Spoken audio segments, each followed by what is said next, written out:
What's going on, everyone? It's your boy Eric Phillips, and welcome back to another episode of the Meraki podcast. Today, I have an awesome guest today. It's a friend of mine who I met through another friend, and he's been doing amazing things since then. And we'll just get a chance to dive into his career, his life, and get a chance to shine our light on our boy, Anthony Casabianca. Thank you. Hello. Thank you for having me, man. I appreciate it. Excited to be here.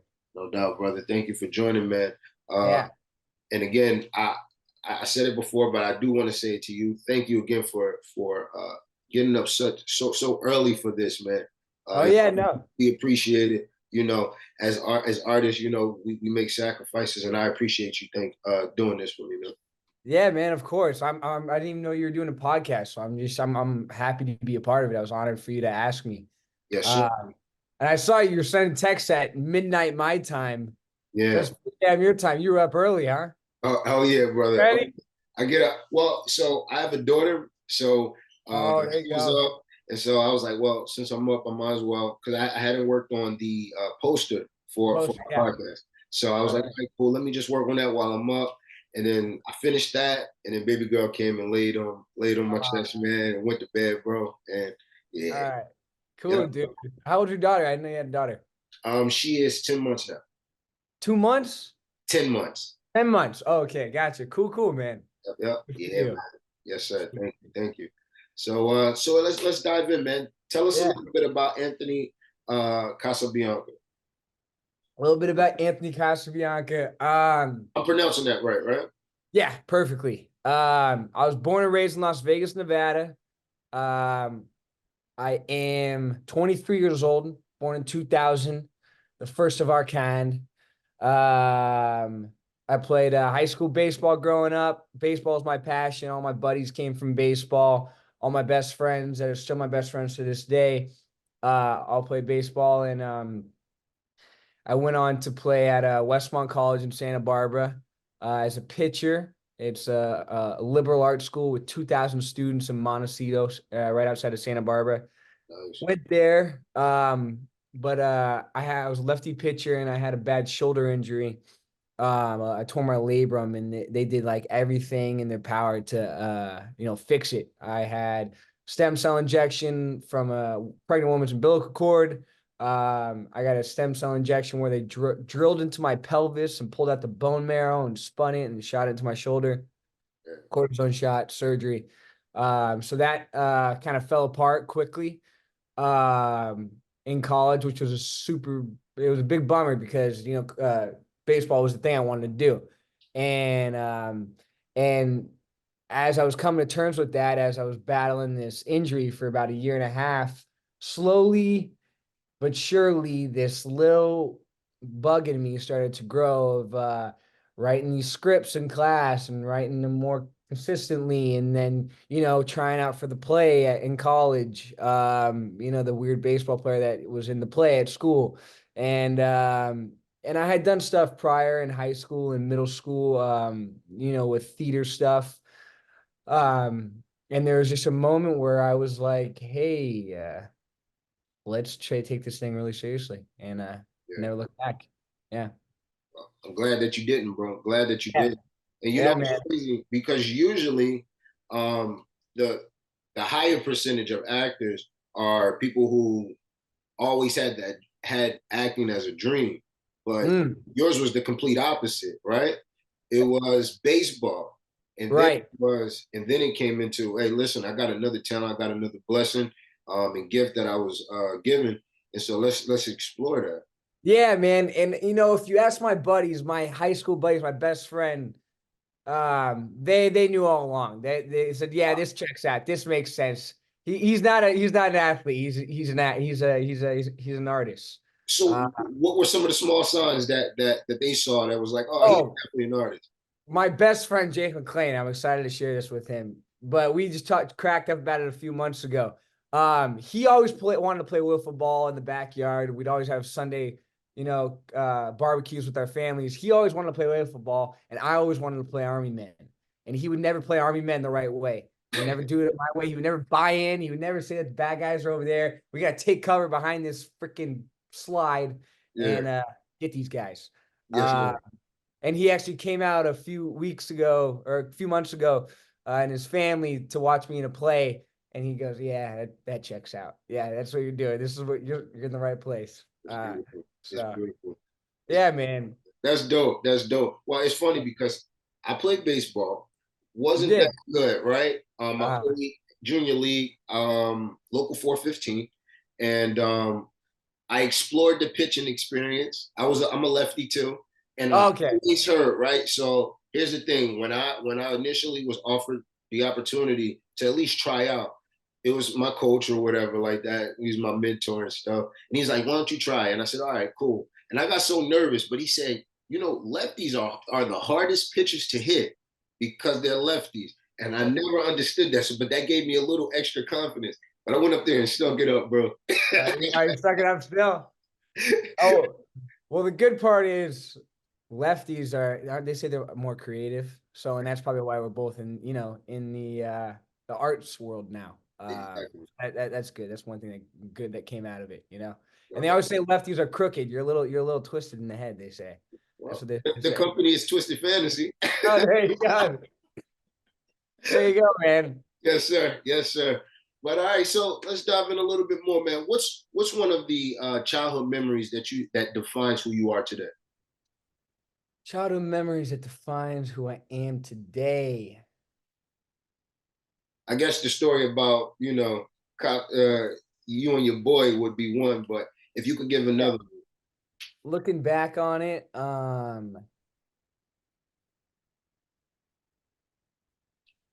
honestly, I mean there are so many, but I want to say my dad, but one that's sticking out, and I guess I'm just gonna say this one because it's just influenced me. Yeah, just one that sticks out. This isn't the best, but this is what comes to my mind right now. Um, I had a lot of, baseball was my life, and I just had coaches that were characters. They were like ex-pro baseball players, and they were around a bunch of 12, 13, 17-year-old kids, and they were hilarious. And just like they were character actors. They were just like nutty dudes that just like never grew up, you know? love this sport of football, man, Love baseball. Yeah, yeah. And or baseball. baseball. I And was thinking about one of my football coaches. there you go. See, you know what I'm talking about. They were nut jobs. And Absolutely. I pull from them. And I remember they were cursing at me back in the day when we would screw up. And they were saying words that I would go back to my dad and go, "Dad, what does this mean?" And because they didn't, there was no filter on these guys, and there was characters, and there's this guy. There's one coach named Coach Berkey, and he always carried around this squishy ball, and he'd bounce it around, and he'd call you bro every 5 seconds. That was his thing, and it was just a lot of stories just like that. Yeah. And yeah, and then now it's kind of transferred over into like now I got these crazy acting coaches, and it's kind of funny how they're the same thing in a weird way. But that's something that's not the best one, but that's just what sticks out when I think of it right now. One of the most beautiful things that we meet as creatives, when we're looking for character development, is that we just meet people, man, and we Yeah. just really just like learn people and listen to people. We're like one of the best listeners, um, and we're just very attentive and aware, Yeah, yeah. and we find the beauty in everybody's personality. Though some may be a little bit more agitated than others, right? But Right, right. Exactly. but we love those nonetheless. Yeah, absolutely. And yeah, I love that you said that because that is something like at the core of it all, of the core of like wanting to be an actor. Like I'm just so fascinated with people. I just Yeah, think people and their stories and why are they the way they are. It's just like it's just interesting.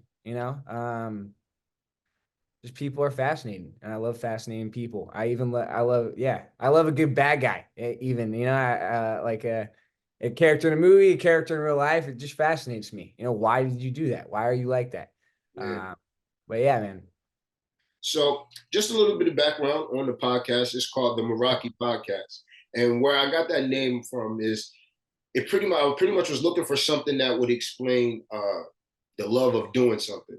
And so I Uh, looked at the definition of Meraki, and it said the passion and love for doing whatever it is that you may be doing. And so I said, all right, cool. I'm gonna go with that. Very All simple, right. right? And the reason why I interview the people that I interview is because there's something that I see that I admire in the person that I get to sit across from, and I just am intrigued in your passion in regards to what you do. So as we get further in the interview, we'll get a chance to see a little bit more of what I saw. Awesome, man. Thank you. I Yeah. appreciate it. Yeah. All right, so talk about how you guys started in acting. What was the first like play or opportunity that you had? Well, I did mention, I did a few things growing up in high school and middle school. And in middle school, you had electives. You had one like kind of like out there class, Yeah. and there's this drama class, and all the other classes got filled up. And I did not want to do drama. Drama was for the weird kids. And for some reason, I got hooked up in drama class, and I was dragging ass the whole year. I hated it. I hated it. I hated it. And What I about it didn't you like? I was a baseball guy, and all my buddies were, taking PE or something, or, taking art class and, hanging out and goofing off. And I wanted to do that. Yeah. But that was my first introduction into this. And I remember we had to do it was kind of like not a talent show, but like, bring in a piece and do it. And I took the Forrest Gump's my favorite movie of all time. I took Wait, what movie? great movie. Yeah, yeah. When he's talking to Jenny's grave, when Tom Hanks is talking to Jenny's grave, and I miss you, Jenny. And you're buried under a tree. And I did that whole monologue for my class, and I really went for it. And just, it was just I just went for it. And I remember I ended it, and my teacher was crying. She had her hands, her face in her hands like this. And I'm like, whoa, what did I just do? And I had such a fun time doing it at the time. And a couple months go by, and I'm telling my parents, I hate it. I hate it. Get me out of that class. Get me out of that class.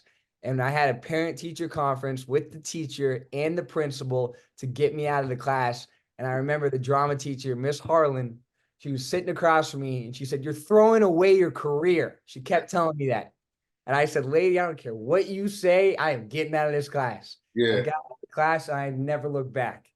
And until I got into high school, I did one little thing, but and then it really wasn't until 2 years into college, so like almost 10 years later, where I was like, oh my God, this is the thing that I want to do for the rest of my life. Full And circle.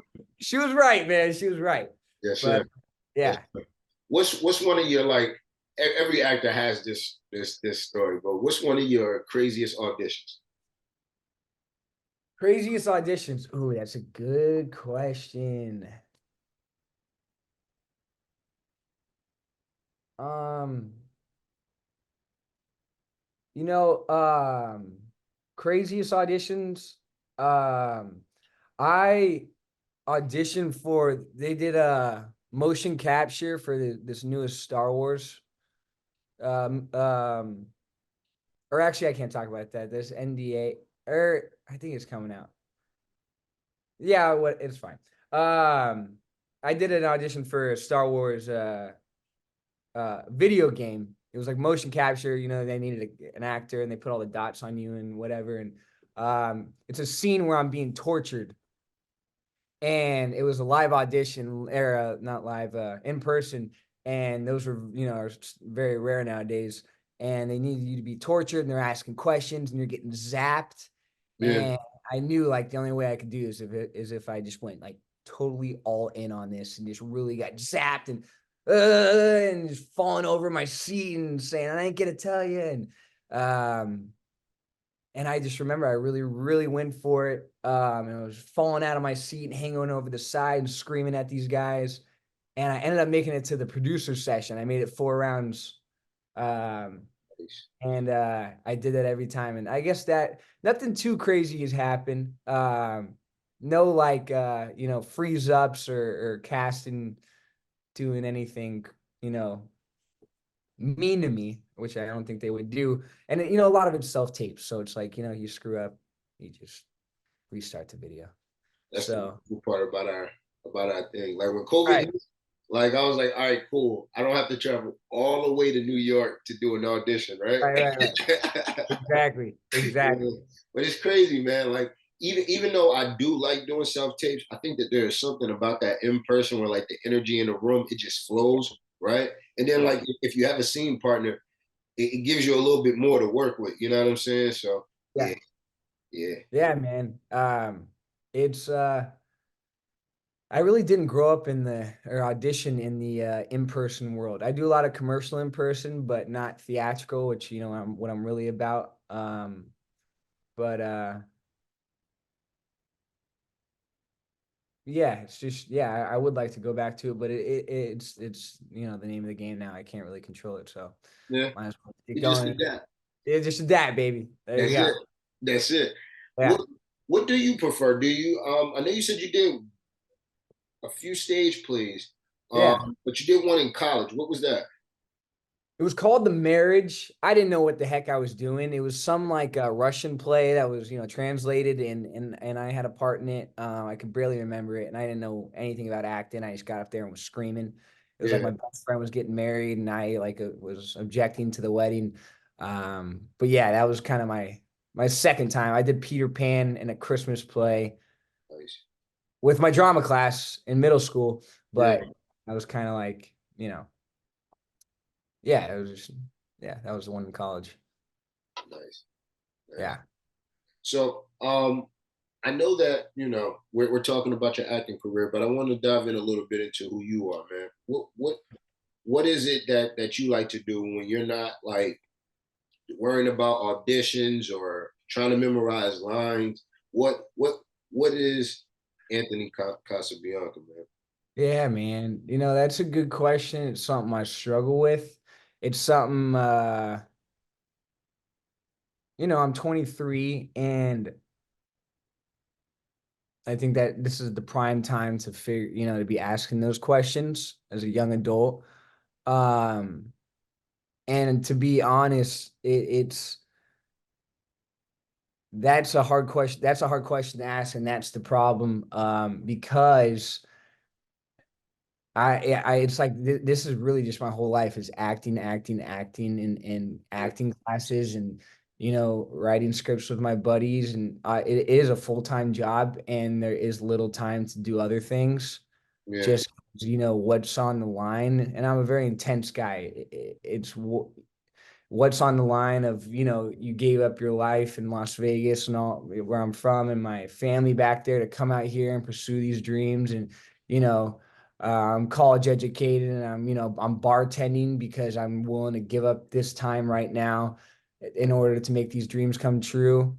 yeah, And it's hard, man. I guess the answer in short would be like hanging out with my buddies, but all my buddies are actors and directors.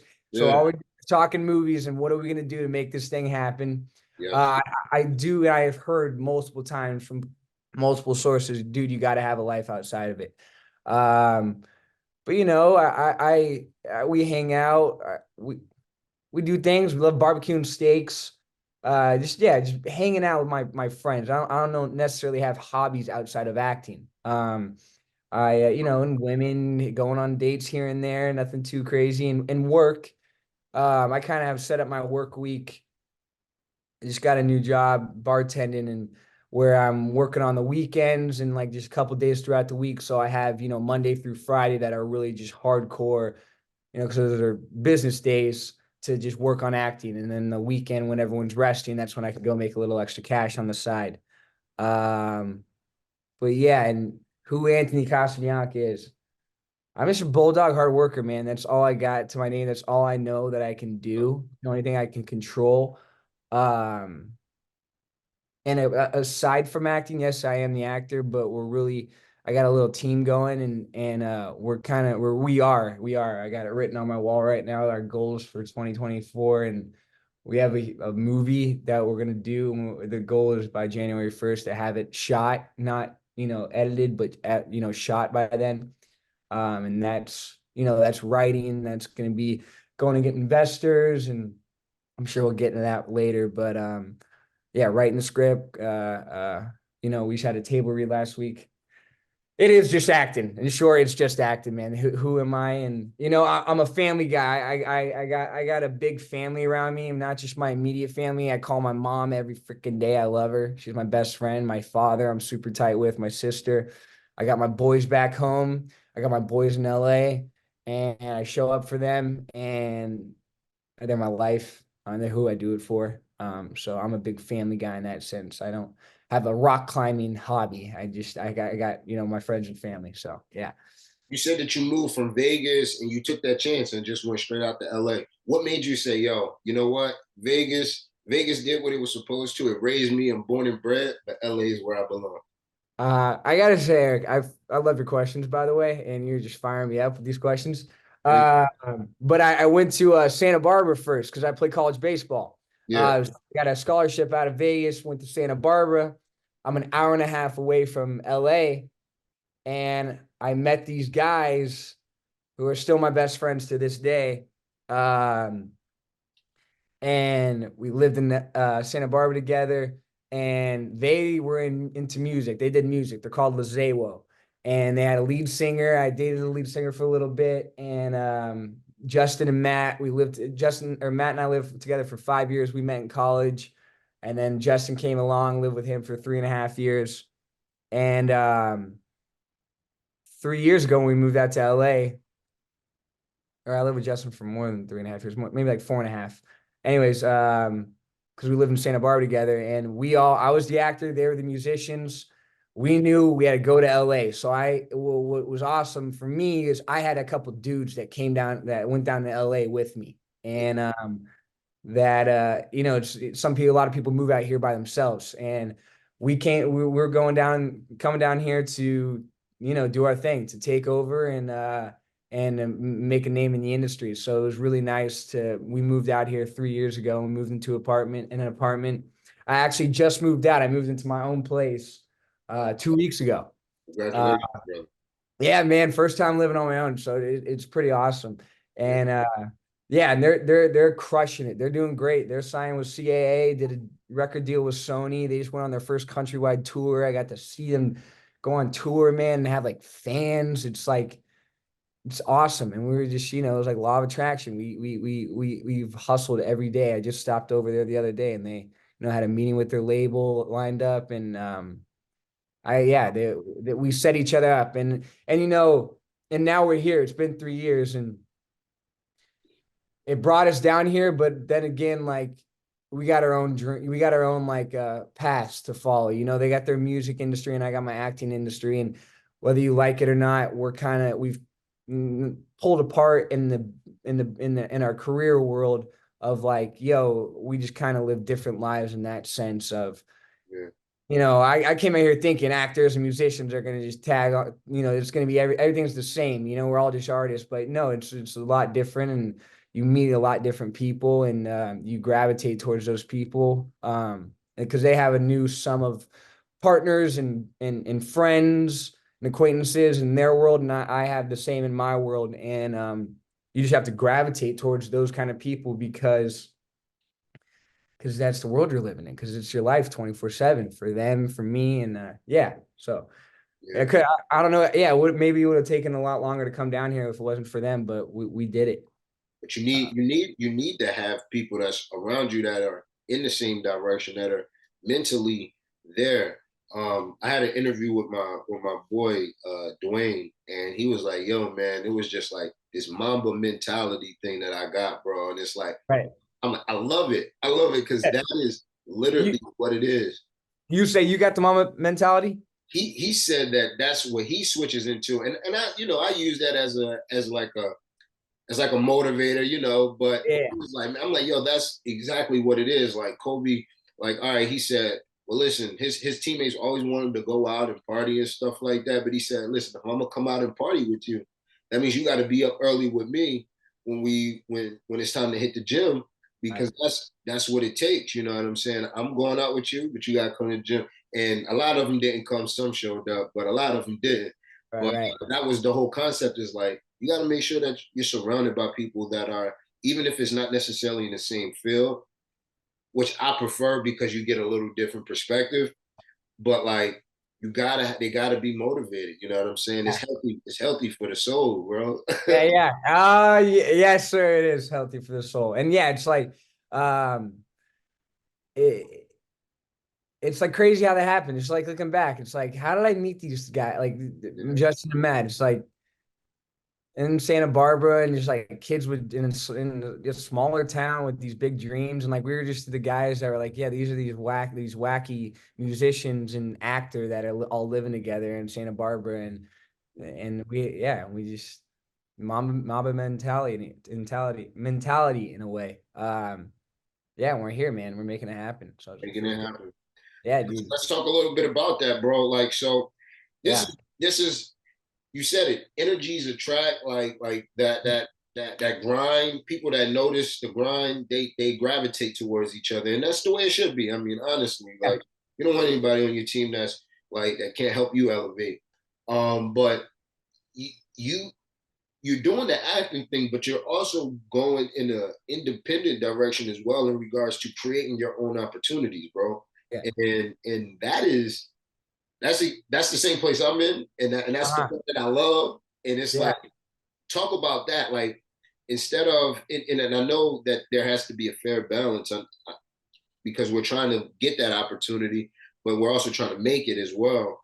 Um, why why are you leaning more towards like making your own stuff opposed to like, yo, I'm just gonna go and try to find an agent and do it that way?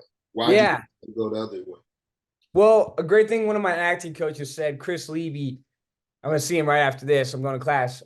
He said there's two paths in this industry. You either wait for someone to say yes to you, or you create the yes for you. And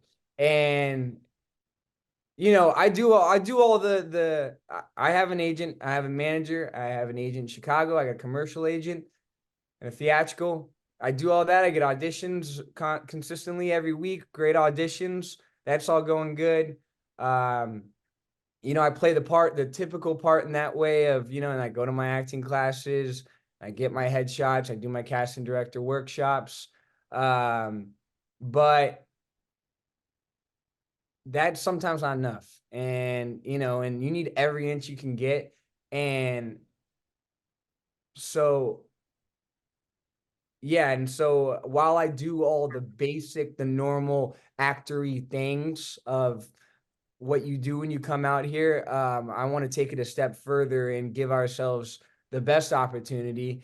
And, for the ones around me that are super serious about this, like me, and also why I did this in the first place. Like I came out here just like at the core of all of this, what do I want to do? I want to just make movies with people I love, and like our movies and our stories, and that's kind of that's pretty much what we're doing. And was that the question? I forgot kind of the question. Yeah, pretty much. It's pretty much like why go independent opposed to like just going just the traditional route. Right. And yeah, I am going the traditional route is in full swing, but independent, we're not, I'm not, we're to be so frank, we are not stopping, and we are going to take over. We're going to just do our thing. And with social media, you're a great guy on social media. Um, the world, all look there, you got free publicity Yeah, on your phone, yeah. and it doesn't cost a billion ducks to make a movie anymore. And we have all the connections, and my buddy Blake Tamarkin, I did Third Wheel with him. We'll talk more about that later, but he's like a few years older than me, and this dude went out and he funded his own movie, got a bunch of actors, went to Chicago and made a kick-ass film, and it's kicking ass right now. And he's a workhorse, and I'm looking at him getting so inspired, like, and I joke with him. I'm looking at him in the editing room, like, if this Momo can do it, I can do it. And we're best friends now, and I tell him that all the time. And Love he's it. killing it, dude. That's it. And I love him. He's my brother. And Yeah. um with the social media, and there's just so many avenues, dude. Like, and we're still just like kind of just throwing shit at a wall and seeing what sticks. Excuse my French, but just even, I'm sure you saw I did like a bunch of social media edits for this Third Wheel movie that he directed and that I starred in, just to try it out. And I just like the amount of just feedback off of like I think 30 videos. I did 30 videos in 30 days on Instagram and TikTok. I Yeah. mean, and it's like sounds pretentious. Yeah, yeah. That's It's just grind, bro. That's oh, grind dude, hard work. it was 100 plus hours, Yes, but sir. and it sounds pretentious. I don't care about the followers and the engagement, but like it's the name of the game, bro. Yes, And you either evolve or die. It's in 50 Cent's book, Get Rich or Die Trying. Either evolve or die, dude. And and we got followers from it. We got a lot of people. We had people arguing in my comment section, like, screw this guy and she's right, he's wrong. And we had one video get 150,000 views, one get 20,000. It's like, look at that engagement. And like, so there's something here. We're not delusional. And that was just a test. We're gonna go a little bit further with that one, but for the next movie, we're already in, starting ideas with the social media stuff. I yeah. don't know if I think I went on a tangent after your question, but yes. No, you're all good. Like this is. We'll have a conversation after this. Oh yes, we will, dude. I miss you, bro. I like it, This is seeing you, you, brother. dude. We gotta kick it. Yes, sir. Yes, sir. Yeah, man. Hey, man, it's been a while since I've been out in LA, but I promise you this: the next time I'm out there, you are one of the visits. I have a buddy, and I actually have a few friends now who live out there on the West Coast who transferred from New Jersey to LA All and right. killing it. And even if I can toss a oop for one of them, like Oh we're gonna yeah. make it happen. You know what I mean? But Yeah, yeah, dude. dude, I'm super excited. Super excited. You mentioned something though, which is pretty much what Issa Rae says. She says, a lot of times we try to strive for reaching the top people, Uh-huh. and we have a lot of creative friends that are right in our reach, that are on our lateral, and they're just as hungry as we are. Yeah, yeah.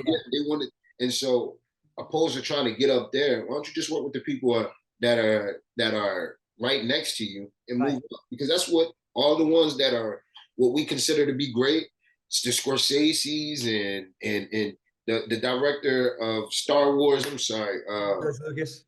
Lucas. Like they started all together. You know what I'm saying? And Yep. they worked in their class. You know what I'm Yeah. saying? So it's like when you really get an understanding of it, it all makes sense, right? Yeah. It's like, yo, just use your genius, use your gift, let the others use their gift, and make it work.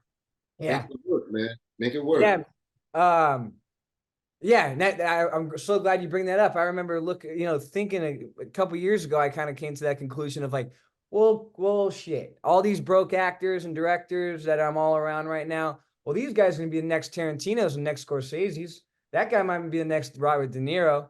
Um, you know, um, let's latch on to these guys. And they're cool dudes. Let's hang out, you know? It's not like we're gonna stop creating successful directors and actors. Right. It's they're right around here. I bump into them all the time. Which one's which, and which one do I get along with, and which one has the same vision, and who listens to me, and who will I listen to? And because not everybody, I don't, I'm an easy guy to get along with, but you just mesh with people better. That's, that's Yeah. just how it goes. That's how Yeah, it man. goes. The business is relationship based. Like that's really what it is. It's building those relationships. And so if you're it, and not everybody's gonna like you. Not everybody's supposed to work with you. Like your people are your people. But when you find your tribe, it goes. Right. It goes up. Exactly, dude. It goes It's up. priceless. Yes. Priceless, dude. Yeah. And like, and in the last year, I have really found that. I think for a while, I remember first 2 years being out here. I'm like, man, where's my Martin's? Look at here. You see, I got Martin Scorsese and Robert De Niro on the set of Cape Fear right there. Where's my Martin Scorsese? Where's my Ben Affleck, Matt Damon? And it's like, oh shit, I think I got a few guys. I think I Yeah. got it. I think I got it now. It just took a little time, man. But yeah, You locked in that persistence, that perseverance, though, because a lot of times I was actually just talking to my fiance about it, man. That's actually how I met her. We met in like doing film work. And the project that I initially met her on, I was auditioning for her, and There you and go. we got a chance to mesh in the audition room and cool. And for some reason, that project fell through. And then I was doing my short film, My Brother's Keeper, which was my first. And I was like, hey, listen, come on, like you said you were an actress, let's work. And we Yeah. ended up building up our relationship that way. But it's beautiful, man, because it's like in all of those years, her project never got made. But I was just telling her, I said, in all of those years, how many film directors did I come? Because that was the whole reason her DP fell through. And I'm Mm. like, but I came in contact, and you know me for all of these years, came in contact with plenty DPs. Let's get this project done. Let's just so that you can get it out of your system, get it out of your soul, so you can make room for the new one to come in. You know what I Yeah. mean? And that's Yeah. that's really what it's all about. Is we've come a very long way, bro. And you're Yeah. 23, I'm 28, and Uh, you're ahead of the game, bro. And it's like lovely. It's lovely seeing that, seeing you do that, bro. Thanks, Um, dude. let's talk about the films that you mentioned. First film, Third Wheel. How Yeah. did that film come about? Third wheel, baby. My bread and butter. That came about. Um, I last so not last August or let's say July of 2022, going backstage the casting app, and I got a message from this guy named Blake Tamarkin, and I'm like, say, hey man, I like your stuff. I saw your material. You got a good look. I'm shooting this film out in Chicago. I'm looking at you to be the potential lead in this feature. And I'm like, yeah, right. This guy is what the hell. Hollywood, yeah, on my ass. Let's see about this.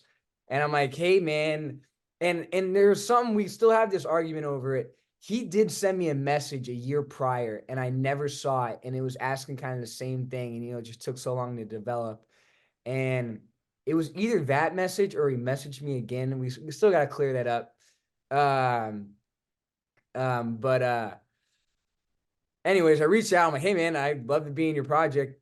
And it wasn't official. And he's like, we talked a little bit, and then he had me go to a table read, and we were like 2 months out of shooting, and I'm like telling my buddies Matt and Justin, I'm like, yeah, this guy Blake wants me to like be in his movie in Chicago and pay me to go out there. I don't buy this crap. Like this is too good to be true. And I go to this table read on Zoom. There's freaking 25 people on it. Read for the lead role. He calls me the next morning. He's like, dude, we love you. You in? And I'm like, yeah, I'm in. And then for like 2 months, Blake and I, sat down, broke it down, the whole script, all that fun stuff. And we went like gangbusters on that thing. We just went crazy on it. I went crazy on it.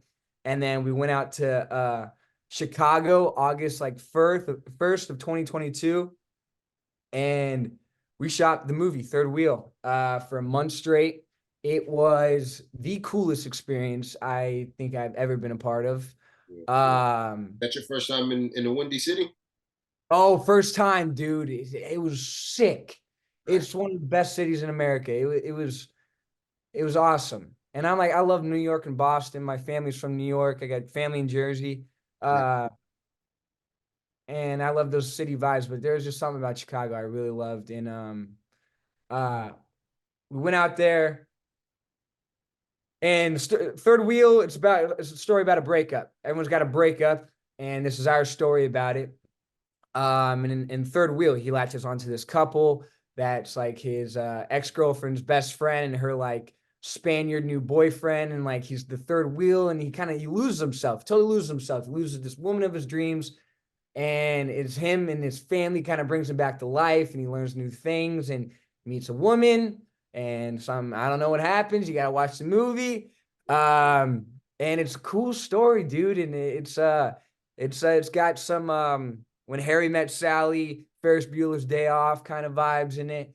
It's got a real 90s feel, which I love about Blake.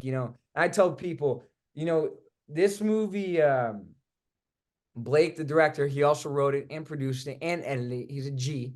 He Trifecta. Yeah, dude.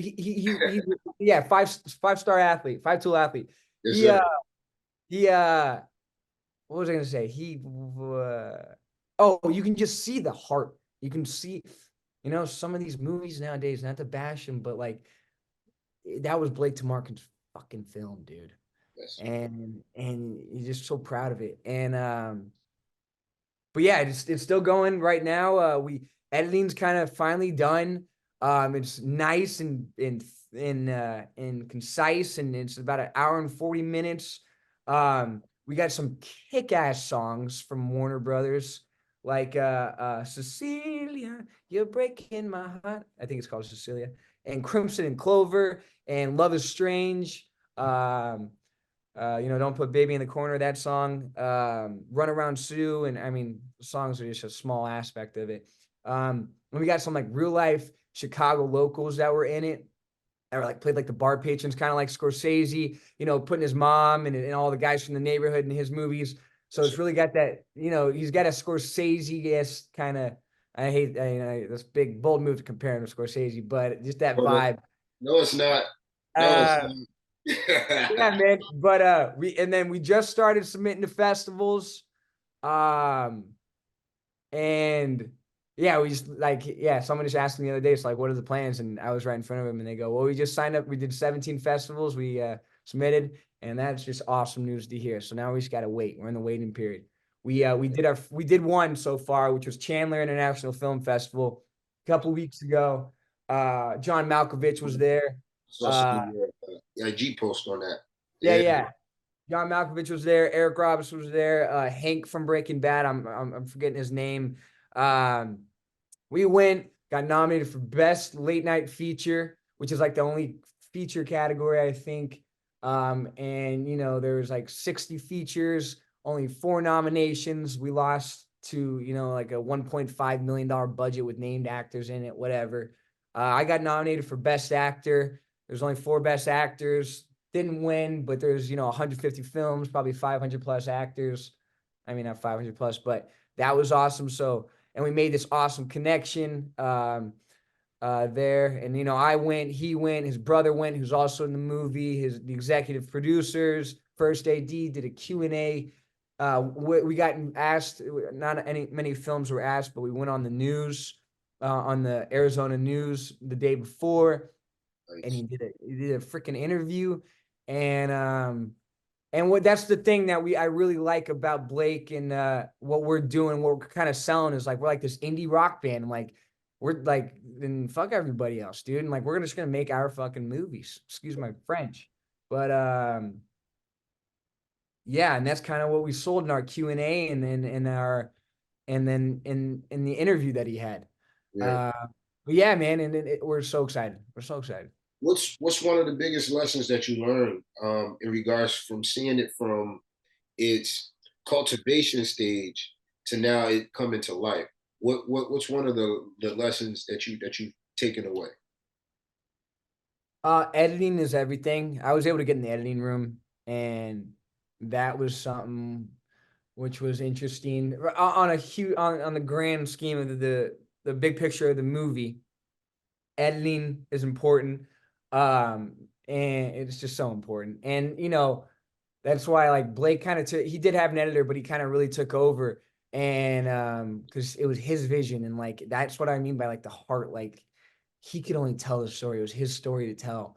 Um, but the thing personally with me, said this on another podcast, but it's just so important as an actor, and I'm just so self-critical. Like everything sucked. I don't think and I came to the terms with that. I was driving the other day. I'm like, I'm never gonna not see something where I'm like, that is how less sucky do I think it is? And, because and I don't feel bad because I just saw a clip of Robert De Niro where someone asked him what his favorite movie is of his, and he's like, I'm so self-critical. It's hard to tell. And I'm like, oh, if Robert De Niro is self-critical, you're hard on yourself. I hold myself to a standard. And the thing for me was just, especially being in the editing room and like my first lead in a feature, carrying the movie and like having that weight on my shoulders. Yeah. A lot of money, a lot of time, or not a lot of time. Um, and the acting, I would say, if you're pushing, you're pushing, bro. That's it. Like you fall back on being real. You fall back on just living in the moment, not pushing, just being still, waiting for someone to be pinched out of you. Every time I pushed a little, or I showed how angry I was, or I showed how sad I was, people don't show you, they try to hide it. And I saw it. And we managed to, in the editing room, see the good, the bad, the ugly of the takes. And we managed to, kind of, at least at our best, try to work around those pushed moments, those fake moments, because we're trying to go for authenticity. And it just goes back, yeah, if it's acting, but you're trying to be as real as possible. And if you think it, I can see it. So that sounds like a thought or a note that an acting teacher or acting coach would have given you. So let's talk about that, dude. How important is it to go to class? ah, dude, well, you played sports. You Yes. ever just join a team and just go to the games? Never. Imagine that. Never. I gotta control what I can control. But That's right. you know, it's the most important. Practice, practice. You can, if I told my college coach, hey man, here's the deal. I'll see you on Saturday. You guys, you do practice and weights for the next 6 days. I'll see you Saturday, all right? Eric, no man. So yeah, it's important, dude. And it's really important. Yeah. And not only acting class, but to get on, to learn the technique, of course, but to get that stage time, to get on stage. You go to act. I go really nowadays. I'm pretty confident. I've been there for 3 years going. It's been my life for 3 years. So I like to confidently say I know what the craft is and I'm a professional at this. And that stage time, you can't beat stage time, and you can't beat camera time, and camera time is very rare.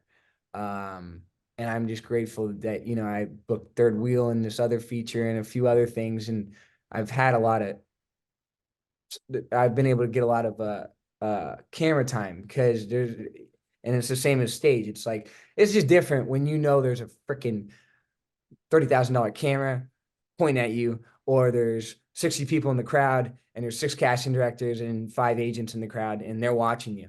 You just can't beat that. And that's the real pressure. And that's what That's makes, what it is when you're on set. yeah. Oh yeah. Yeah, exactly. Yeah. But it's so important. And it drives me nuts when oh yeah, I'm an actor. Oh yeah. Where do you go to school? I just, yeah, my manager sends me out for auditions. No, no, no, no, no, no. What's But for hey, but then again, not my business. And also, there are so many actors in this industry that are very successful A-listers that never really did training. Leo grew up on set. I know he had a coach, and Jennifer Lawrence, I know she kind of just did it. I think that's a fact, but there's more than one way to skin a cat. Dude, as an actor myself, I went through acting workshop. My mom had a program that's where I really learned like the crux of everything, like Right. everything, ins and outs, right? A lot of it was more based off of like theater, like in the theater. So Okay. acting was real big. But then when I started transitioning over to commercial, I was like 21, dude. And it Yeah. was like, all right, now, well, so no, I'm lying. I had an opportunity to do a film called Mom Wake Up. That was like 2000. That was Uh-huh. when it came out in '06. Oh Um, wow. and that was like my first film. But I wasn't being told, all right, now there's a difference between big acting and then also like acting because the camera is pointing directly at you, like kind of minimizing that down a little bit, like bringing it all in. And it's more like you can see it in the eyes and different things that you can do to kind of indicate that same emotion without getting as grand, right? But that's when I started to learn was once I got into like doing commercials and stuff like that. I was on set. I was like, could you Yeah. damn it? Yeah, yeah, yeah, yeah. I'm You like, gotta know. Yeah, yeah. yeah. Yeah, yeah, All right, so yeah. what does that mean? What does that mean? So Yeah. and so it was like kind of learning as I went. But the more I started getting deeper into the craft, the more I started hearing about, yo, listen, you need to go to class. And the more I started like getting those managers and agents, they were like, well, what classes are you taking? Like, Right. you know what I'm saying? And I saw this beautiful, beautiful interview with Don Cheadle. And he's like, yo, you gotta be active. Like you have to be in class. You got to be reading the plays. You got to be reading the films. Like I got a script from Training Day actually. My mom gifted it to me for my birthday, and Awesome.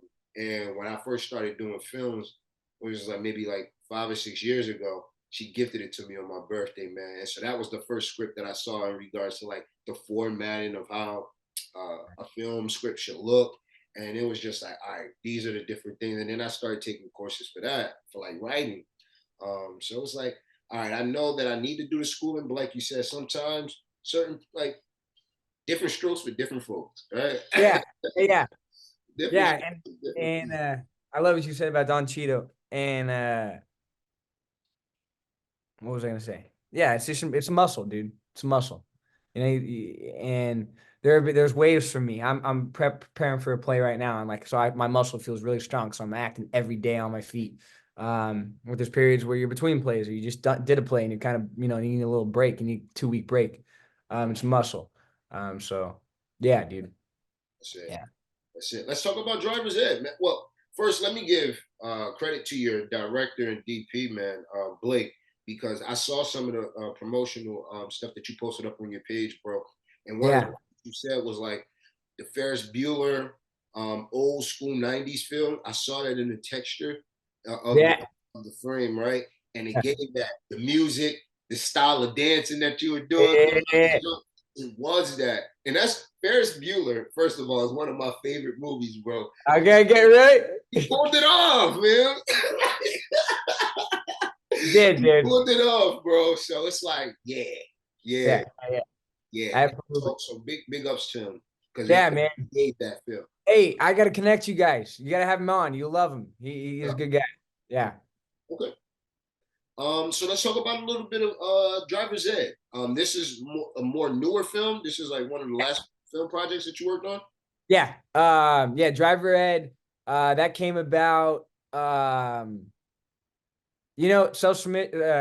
My agents and managers are great, but this was just a self-submission, and I'll preach that to the day I die. Self-promotion. I was on backstage hustling on the side of getting auditions through my reps, and I see, paid work, featuring the lead, blah blah blah.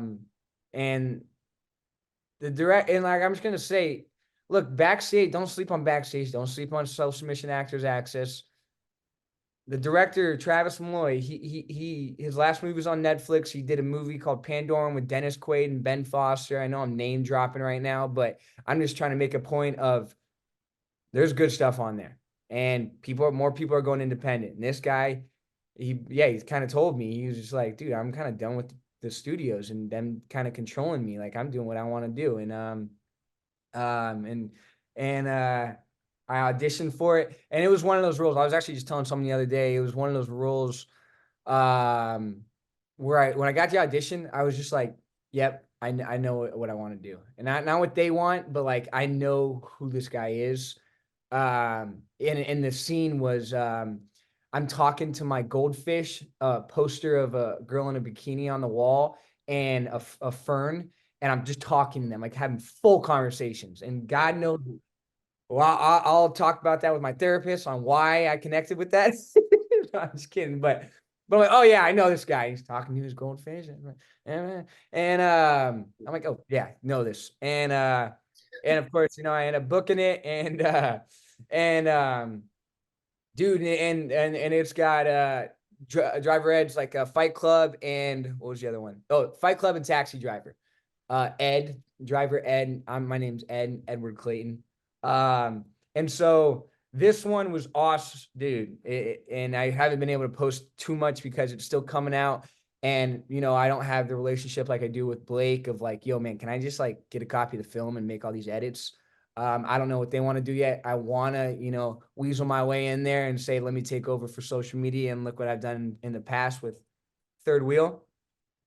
Um, but that movie, it was like my second audition back from getting back from Chicago, with Blake from doing Third Wheel.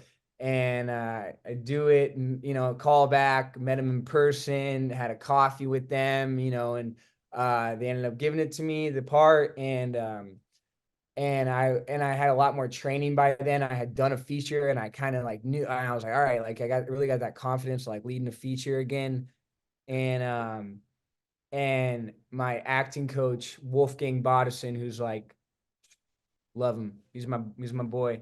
Been with him for 3 years, and him and I just had a lot more experience with acting by then, and so I was just more confident in my craft, and we just like I background for third wheel, but I still didn't for sure know what I was doing, but. And Driver Ed's a way more complex character. Third Wheel Ray, the character, was just a guy from Chicago it was just a normal guy. Driver Ed, he talks to his freaking animals, and he's got imaginary friends, and he's an Uber driver, and he's obsessed with this woman, and he's a loner, and he's a weirdo, and he has a mustache. Um, and so my coach and we just went crazy on the background of this and really found out who this guy was.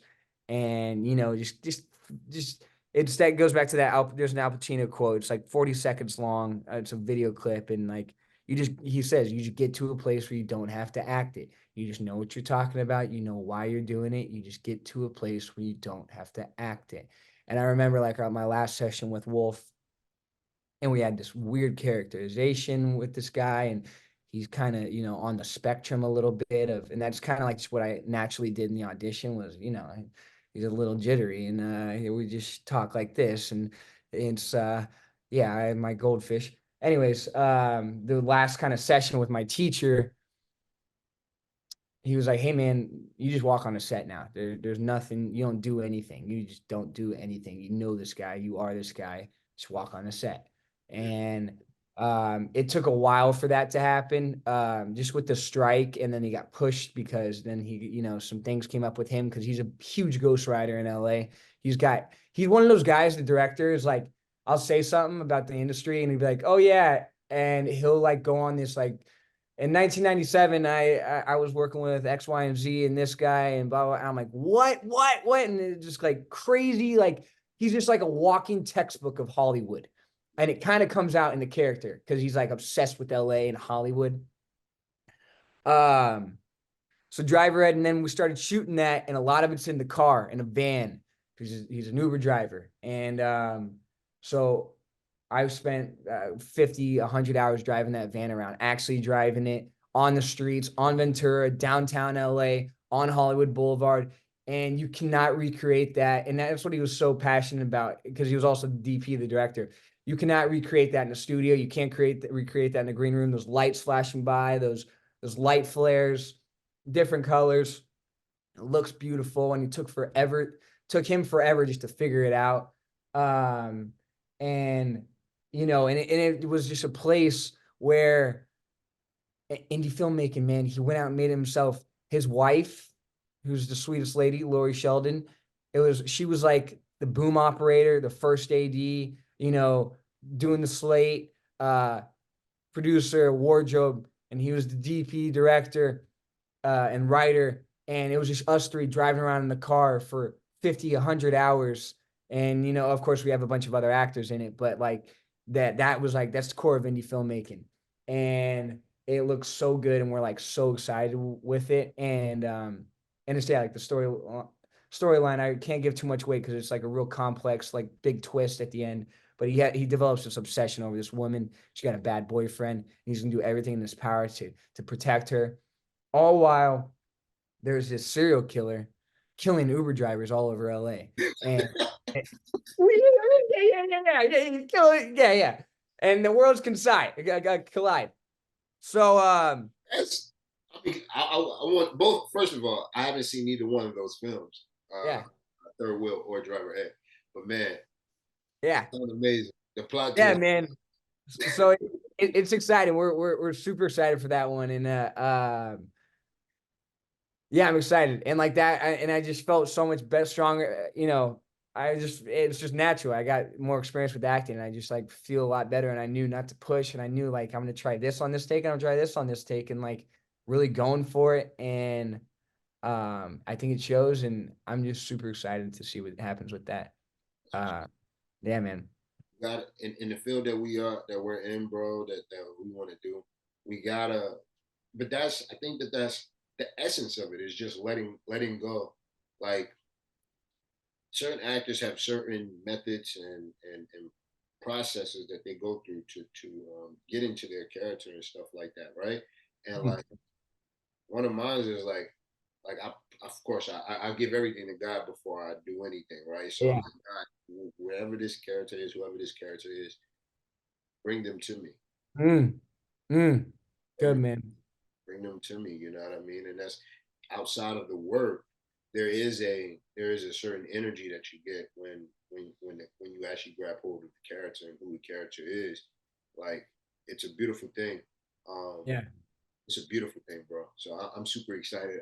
I'm excited for what you got coming up, for all that you're Yeah. doing, bro. But you said something about Robert De Niro in regards to um,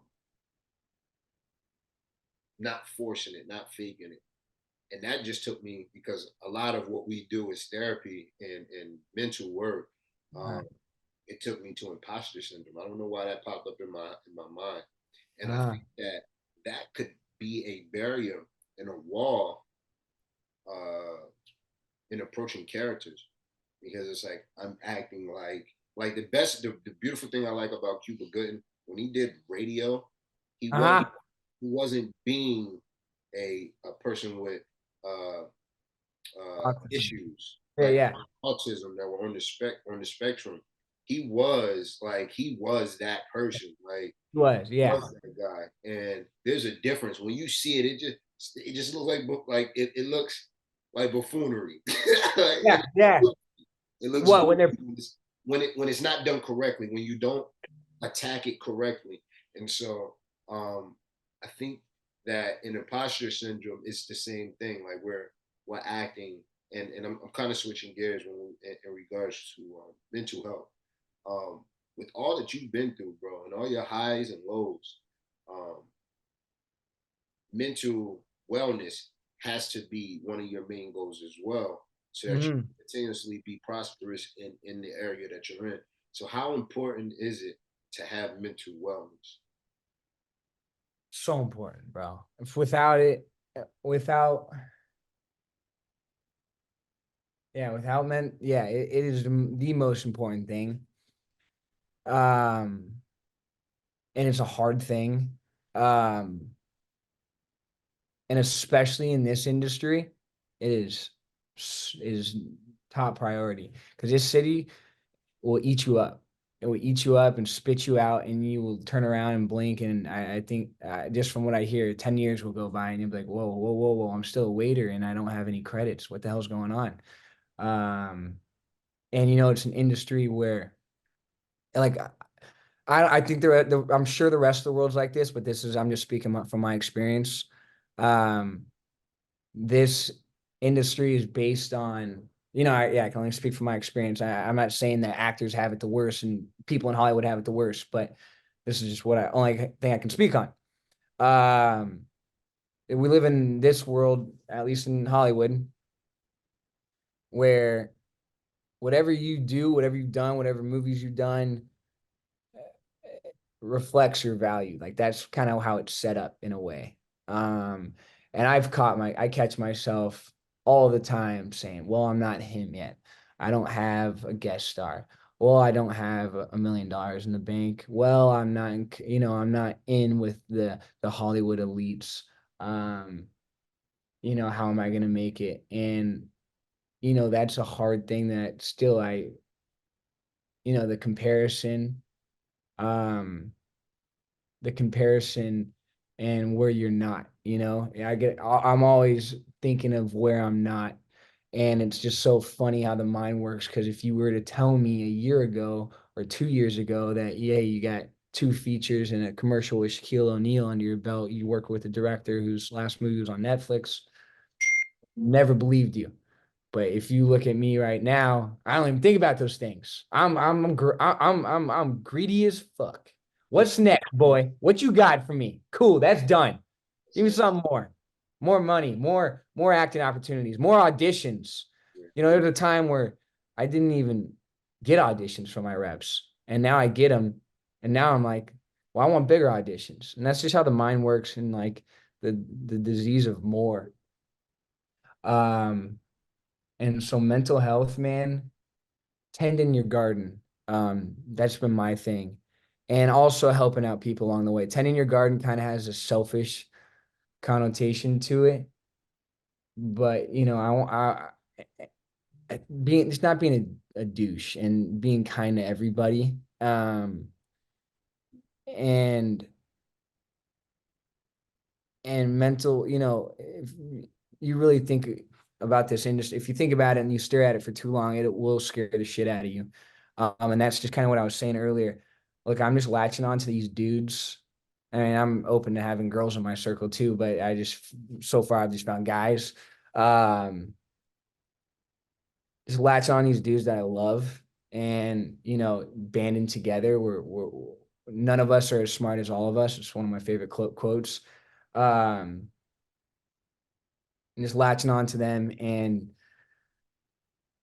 they give me life, and like that I'm not alone, that there is hope, that I'm not an idiot, and I actually have good ideas, that we see eye to eye, that I'm heard and they're heard. And like that's love, you know. That's love, being listened to, and you listening to them. And I get that from my boys that I have. Um, but yeah, it's hard, dude. And like I think just keeping the momentum going and not getting stagnant. What not getting stagnant, whether you are like, oh, I booked some, I can take off the gas. No, no, no, no, no. That's even more important. And then also, oh man, I'm not getting anything. It sucks. Just keep going, dude. And sometimes I go over the top with it. I know I'm sounding like I'm some guru, hardworking guy, but that is the truth. And I'm not nearly where I want to be, but proud of where I am though. And it's just like, dude, just next indicated action. Like, what am I gonna do today? I got acting class at 9, and I got acting class at 7 tonight, and we're doing something. I got rehearsals after that, and that's just what I'm gonna do today. And I just think it's the, and we always, my buddies, we talk about little wins. If you can compile a little win every 2 days, every 3 days, you get a call back, even in auditions, a win. You get some feedback from your acting coach on Monday, that holds you over till Thursday. You get a cool audition on Thursday, and on Sunday, you, whatever, you know what I'm trying to say. Little wins, and you eat those up. And yeah, dude. And like, yeah, not losing your and yeah, that's it. And not losing yourself, and don't get lost in the sauce. When I first moved to LA, I met this guy, this like cool hip guy. All right. We were out partying. My first day in LA. Like, yo, man, what's your piece of advice for a guy that just moved to LA? And it was out of a movie, man. He goes, hey man, don't get lost in the sauce. And I'm like, what the fuck? What is this guy saying? All right, okay, don't get lost in the sauce. And I look back on that, I know what that guy meant. I know what that guy meant. And there have been times where I almost got lost in the sauce. And I'm so thankful I'm not lost in the sauce. The sauce is right here. So yeah. That's it. There you go. That's my monologue, coach. What'd you think? Thank you, thank you, thank you, man. Yeah, man, it's huge, and I'll be one to tell you, man.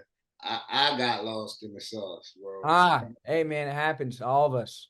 But one of the most beautiful things about the process of actors, and this is the only reason why I'm specifically directing to actors or actresses, creators, because that's who I really gravitate towards and who I circle myself around. So I'm just talking to them and I hear their stories and I'm like, yo, like so many successes, all different types of it. And it's like, but they always have that moment where they're like, yo, but this is where I need to be. Mhm. And Yep. my buddy told me, he was like, we were shooting another podcast, and he told me live on the podcast, I think this is right around that season where I was lost in the sauce. He said to me, he said, don't get too high up on your horse where God got to knock you off. Ooh, baby. And I didn't get it then, but I Yeah, yeah. Brought it back down. Yeah, yeah. brought it back down. But it's good because there is going to be a character that I'm presented with, and that's where I'm gonna be able to pull from. You know what I'm saying? So like, no experience is ever lost for us, bro. It's like this is just momentum and fuel for us to get to that character that is on the way for us. Yeah, man. And yeah, and I just think, I was thinking the last couple of days, like, why do I love this? Like, why? And you always play with the idea. It's like, oh, my buddies back home all got like 9 to 5s and they have like salaries and they're making like big boy money. And it's like, with what's priceless about this, man, you don't know what's going to come. You don't know what audition's going to come in. You don't, and like, in what we're doing with my team, it's like, we can make whatever the hell we want. Like, and that's awesome. And like, and at the core of it, it's like, dude, I love movies so much. I love the characters. Like, I want to give that to somebody else. Like, and I want to create that. And like, there are just even just Forrest Gump or Fear and Loathing in Las Vegas. That's the one that actually really stands out. Like, I am depressed. I'll never know anything more about those characters again. Like, those 2 hours, that's all I got with them. And that's all I'll ever get. That's the cool thing about it. I want to like give that to people. And like, even I remember I was watching End of Watch. You ever seen that movie? Never seen. It's a cop movie. It's great. It's Jake Gyllenhaal and Michael Pena. It's a cop movie, dude. You'll cry. But I'm watching Jake Gyllenhaal like doing this workout and being a cop. I'm watching it one day and I'm like, man, maybe I should have been a cop, or like maybe I should have gone into the military. Like, what am I doing? Because you have those moments often. I'm not going to say it's just all, yeah, I'm an actor and this is the best thing ever. And I'm thinking to myself, I should have been a cop. I should have, or not. I should have. Maybe I could have been a cop or a military or Navy SEAL. And then I catch myself. Wait. No. What is that? I want to portray a cop or a Navy SEAL. I'm not in love with the profession. I'm in love with the acting. You little sneaky bastard, you. And that's why. That's So, it. All right, man. Listen, we're gonna wrap it up here, but yeah. again, we always do rapid questions, brother. So when we'll fire these bad boys at you, you got about 3 seconds to answer them, or we'll move on to the next question. All right. All right, let's do it. All right. Favorite movie. Forrest Gump. Favorite color. Orange. Favorite dish. Steak. New York strip. Cheesecake Factory or Red Lobster. Red Lobster. Oh, what am I high? Cheesecake Factory. East or West Coast. East Coast. Love or loyalty. Loyalty. Football or basketball. Neither. James St. Patrick or Tommy Egan. I don't really know either. Wait, who is that? From Power, from the show Power. Oh, dude, I'm bad. I never watched it. Good. That's 50 Cent show too, right? Yeah. And I love 50 Cent. All right. Favorite hobby? Acting. It's not a hobby. My favorite hobby, watching movies. No doubt. Winter or summer? Winter. Hey, listen, brother. Thank you again for joining us, man. I know you got class that you get ready to go to right now. So thank you for taking some time out of your day. And to my guests, thank you for joining us for another episode of the Meraki Podcast. Make sure to subscribe and share with someone else. And as always, peace over everything. Be blessed. I love you. Peace, dude.